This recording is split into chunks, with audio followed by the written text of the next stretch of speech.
Last year, I shared a thought from the book, The Coming Wave. This was in an episode where I talked about how I and other small business owners are using AI. And I talked about one of the scenarios in the book, and I said, and that is a deeply dehumanizing world. It takes away a human touch point. A year on, and I'm thinking about this even more. So I wanted to revisit that episode. Things in AI are changing so quickly. And I've been saying basically since the beginning that I am AI hesitant.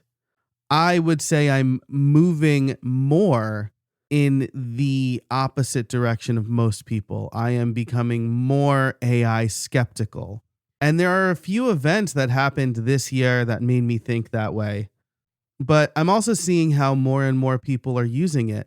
And the phrase deeply dehumanizing world just keeps rattling around in my head. So in today's episode, I'm going to revisit last year's episode on AI, talk about how I'm using it today, and then talk about the future and how we as small business owners can stand out in a world where I feel is getting increasingly less human and a lot more mediocre.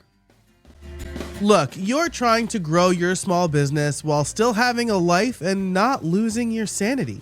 On Streamlined Solopreneur, we help small business owners grow without burning out through simple, powerful online automations and systems. I know you're busy, so let's get started. So let's talk about how I am using it today. Last year, or at least earlier this year, I was paying for 3 different services: Gemini, ChatGPT, and Claude.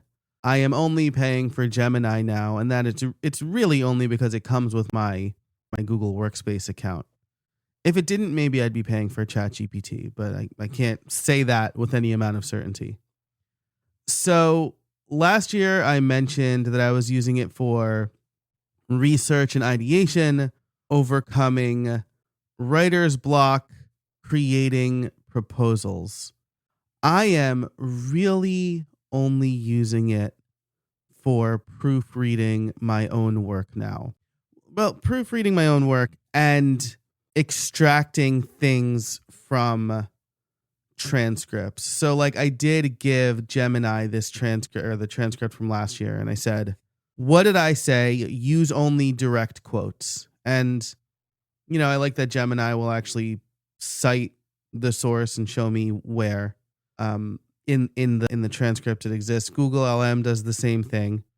So those things, cataloging and coalescing your own thoughts, especially because this is over 500 episodes of a podcast now, I find it very helpful, and I find it's less likely to hallucinate because I generally know my own thoughts pretty well, and I do like that. I am using it less for research. I will use it to surface sources. I will use it to bring things to my attention, but I vigorously check that stuff. And I think this is more of a function of me being bad at research than anything else. And research is a weak point for me. And maybe in 2026, I will make a concerted effort to be better at research. I am barely using it for ideation anymore. I did an audio note over the summer where I talked about how I'm worried that I am doing less critical thinking because I'm relying AI. And I think that bore out to be true. I am less likely to use AI to help me come up with ideas. Because the truth is that AI gives the statistically most likely answer. And if you want to stand out, having it come up with ideas is basically having it come up with other people's ideas. And it doesn't put it through a lens of your lived experience or your point of view. I just read the Blue Ocean strategy. AI is a red ocean product. It only knows what it's been taught. If you're unfamiliar, the idea is that people try to compete in a red ocean with other competitors trying to do what their competitors are doing when you should be creating your own blue ocean where you are not necessarily revolutionizing, but repositioning yourself to serve a different, bigger audience. So if you're using AI to help create content, that is red ocean thinking. And you shouldn't be doing it. I wrote in a notebook, AI allows us to be more mediocre. And in a world that's already largely mediocre, like that's not a good thing. That's not how you stand out. So I am AI hesitant, on the verge of being just like a full-blown AI skeptic. I still use it because there is utility in it. But I don't think the gains that everybody else is seeing are gains. I think they are a net negative. So my main uses are proofread my own work. I have a very specific prompt to not modify the work, to just suggest changes for me to make and to not rewrite anything. I just wanted to look for spelling and grammar errors, logical fallacies, clarity, some fact checking, and to make sure that I make my point concisely. And spoiler alert, it almost always says I make my point concisely. And maybe that is because I make my point concisely, but that could also be appeasement from the model. I'm not having it write for me. I'm not even having it replace humans in the proofreading process. I am having it proofread when I would be the only one proofreading. So I use it to proofread my work. I use it to pull out interesting points from long transcripts I'm familiar with. I'm familiar with is the important part here. Because if you just give it a transcript you haven't read, it will make stuff up. I did an interview with my friend Justin Moore. Like I'm a co-host on his podcast, Sponsor Magnet. And so we have a prompt in this Claude project. Justin likes Claude. And it says, if Joe did the coaching call, make sure to note that in the description. Then I go through an episode that was only him. And it said, my coach, Joe, led this call. And I said, why did you say that? Oh, you're absolutely right. The speakers weren't labeled. And so I just assumed. And if I hadn't been familiar with that episode, I would have been like, yeah, all right, fine. It did what I told it to do. So you need to be familiar with the thing you're using AI for. I have said this before. I also will use it. I said I barely use it for ideation. Here's how I will use it. I will tell it I'm thinking about something. Give me an outline or give me points to make. What should I say? And then I will read it. I'll go, nope, that's not what I want to do. And then for some reason that unjams my brain. And I crystallize what I actually want to talk about. So those are the ways I use AI. AI is here to stay. And I worry about the deeply dehumanizing aspect of it. And that the human element, our stories and personal experiences, is something that AI can't replace. And I think like those predictions, those thoughts were bang on. And it probably is not some brilliant thing I came up with. But I know that there are AI advocates listening to this right now saying I could not be more wrong. Everybody thinks that their AI thing is the thing that doesn't sound like AI. So it's, if you're really into this thing, it's you've got the rose-colored glasses, you've got the AI beer goggles. And I'm not going to be able to convince you that your AI thing is just as mediocre as every other AI thing. So I feel like my predictions were really good. We're increasingly dehumanizing things that we should be continuing to try to build relationships around. All the podcast pitches I get sound exactly the same. All the cold emails I get sound exactly the same. And it's troubling. I wrote a piece on the website called Faster Isn't Better, Faster is Just Faster. Because this is the argument, right? AI makes me faster. Well, I want you to imagine that you're going skydiving and your instructor offers you two options. You can use the parachute and pull it when it's time to slow your descent and land safely. Or you can forgo the parachute and land as fast as possible. If we're prioritizing speed only, you would skydive without a parachute. But you'll die. Right? And maybe you're thinking that's a stupid example. Well, in a baseball game, when a shortstop rushes the throw on a routine ground ball and he overthrows it, he was trying to do it faster and he did it worse.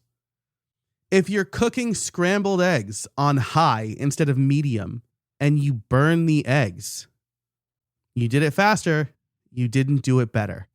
Going faster in all three of those examples yields a worse result. The same thing goes for more. Oh, AI lets me do more. More is not better. More is just more. If you've ever eaten too much Halloween candy or drank too much, you'll know that more is not better always. More is just more always. The problem is that our society has put a premium on faux efficiency and faux productivity. And so if you can say, I get to do more faster, you get pats on the back. It's a function of hustle culture. It's a problem. The core problem is that we've decided that productivity is greater than everything else, including relationships. So you do that cold outreach and it doesn't matter how many you land. Oh, I sent out 100 pitches today. They all sounded the same and they all suck. Aside from that, there are a few stories this year that have really cemented in my mind just how bad our reliance on AI is. One is the story of the Rains family. They're suing OpenAI. Their claim is that ChatGPT convinced their 16-year-old son to commit suicide. And it doesn't sound that far-fetched, right? I mean, the fact that on the day the hearing started, OpenAI announced they were putting in new safety measures to prevent against that. Right? If it's not a problem, you don't need to fix it. This is all alleged. That's my point of view.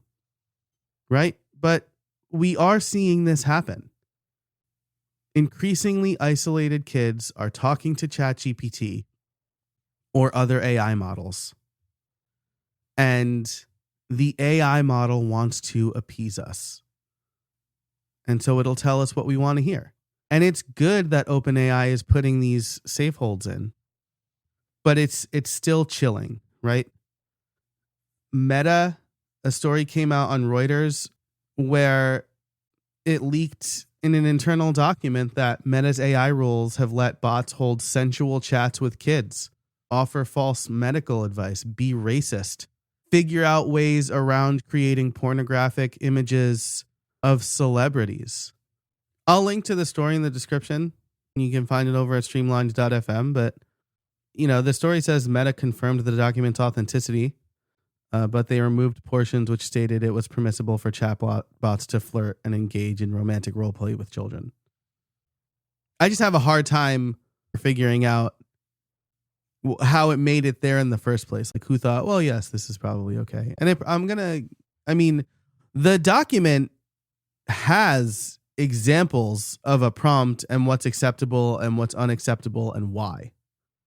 So those two stories are chilling. And then I made 2 posts on LinkedIn based on what I had been seeing. And one is that I feel we're giving up personal growth, critical thinking, and professional help in the name of efficiency. And that reminds me of a trend from the early 2000s where we were giving up privacy in the name of security. because then you end up having neither and only one party benefits, and it's not us. And to further that point, the CEO of Anthropic, who makes Claude, Dario Amodei, I think is how it's pronounced. He wrote an essay back in April saying that they don't fully understand their creation. So we're putting our trust into a thing that the creators don't fully understand. It can't possibly. It's what's called, it's non-deterministic. You cannot determine the output based on the input. There was another thing I saw around this same time that I think really just cemented these thoughts in my head.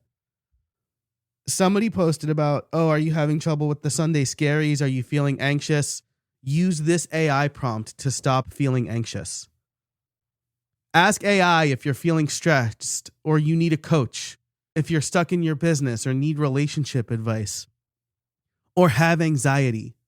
You don't need a real business coach anymore. Just use ChatGPT to coach you. Name it. Call it he or she or whatever.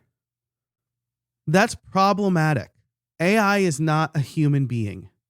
It doesn't have creative thought. It gives you the most statistically likely answer. And we are outsourcing human growth and development and healing to an app that its creators don't understand. Telling it to act like a coach or a doctor or a therapist doesn't make it one. Personifying it doesn't make it one. It's a machine that has been directed to appease you. So what do we do from here? Where do we go from here? My friend recently told me that there are people who won't breathe unless AI tells them to. And that is funny, but it's also true. I've talked to people who are like, oh, I don't read articles anymore. I just feed them all to AI and have it summarize it for me. Oh, why should I listen to full podcast episodes? Just give the transcripts to AI and tell me the main points. Sure. Do nothing. Consume nothing. Don't live. Oh, well, I don't watch baseball. I just look at the scores. You don't want to know what happened or how it happened? You don't want the excitement of watching the game? Fine. You can't do that for every aspect of your life. There's a saying in computer science, garbage in, garbage out. And when you rely on AI for all of your input, then you will output garbage. You will not output anything worth reading or watching or listening to. You will cease to have unique thoughts because you are foregoing critical thinking in the name of speed and efficiency. So those of us who will stand out are the ones who recognize that AI is a tool that could help us in a limited scope, but that the creative work, the craftsmanship of what we do should be left wholly to us. So in 2026 and beyond, I'm going to fight for personal relationships. If I am using AI, it is not going to be to try to connect with people. I'm going to spend my actual time on that. And if you actually want to save time, then you should use the tools at your disposal for small, repetitive tasks, not for big thinking. And I want to wrap up here by just reminding you that I use AI. But the inputs are fully my inputs, and the output is something that I process. There's the idea of the human in the loop. I am a bigger fan of the human in control. AI doesn't do something, doesn't output something, doesn't have final say over anything unless I tell it exactly what to do. So that's my approach to AI. I really worry about this. And I think that in order for us to continue to do great work and not mediocre work, we cannot rely on AI to do the hard stuff for us. So that's it for this episode. Write in over at streamlinedfeedback.com. Leave a voice note, send a video. I want to know it's you who came up with these thoughts. Maybe I'll play it on a future episode. But I'd love to hear what you think. I know that I'm AI hesitant, skeptical. I think it's making me better, that I'm not just defaulting to using AI for everything. I hope that you feel the same way. Thanks so much for listening. And until next time, I hope you find some space in your week.